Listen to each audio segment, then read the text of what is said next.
Welcome to Mr. Accident Man. Today we shall explain in the simulator why cars lose control by fishtailing. Now, cars have four wheels, obvious. The front is used to change direction or maintain, another piece of very common knowledge, but the rear is the key. It keeps grip, it keeps control so that the car doesn't lose control all of a sudden, or fishtail. Now, fishtailing happens because you disturb the rear. Oversteer happens because you disturb. As you can see, by switching directions quickly without ever so slightly stopping or being gentle at the center of these, at wheel straight, steering center, that creates a sudden shift in force that will send the rear going. Now, how about lowering the speed? Now the car needs lots of grip at the rear. If it does have a lot by you buying a car that has lots of rear grip, it will help. It will make the car less prone to sliding on dry roads. But as you can see, with the slow speed at 50 or 80 kilometers per hour, it still slides because this car has little rear grip. Now, how to correct? Turn to the opposite direction that the nose is pointing, or turn to the side. Turn into the slide. If the rear is pointing to the right here, turn to the right, left, and turn. Yes, if you realize that you're turning less, it's good. It's returning to control each time the car switches direction. Now, if you're turning more each time, now you see, I'm trying to correct, but I'm turning too much. I'm turning the opposite way that the nose is pointing. That's correct, but I'm turning too much, creating a terminal oversteer, which means no way to correct the slide, even with full steer. Now, posh cars, performance cars, are seen as towers of handling.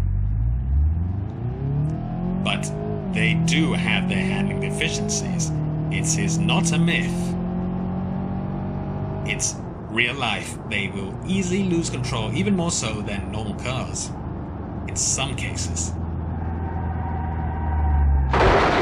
Because they are configured for sharp turning, they sacrifice rear stability, which makes fishtailing extremely easy. Now, combined with inappropriate use of power, that becomes even more easy. Now, how about heavy or vehicles with lots of rear grip, like this heavy bus here? Now, this bus is modified in order to reach 120 kilometers per hour or 70 miles per hour for our purposes. Now, this thing has lots of rear grip because of the four tires at the back. Now, don't for any reason put more weight at the back in order to stop the slide. That will create a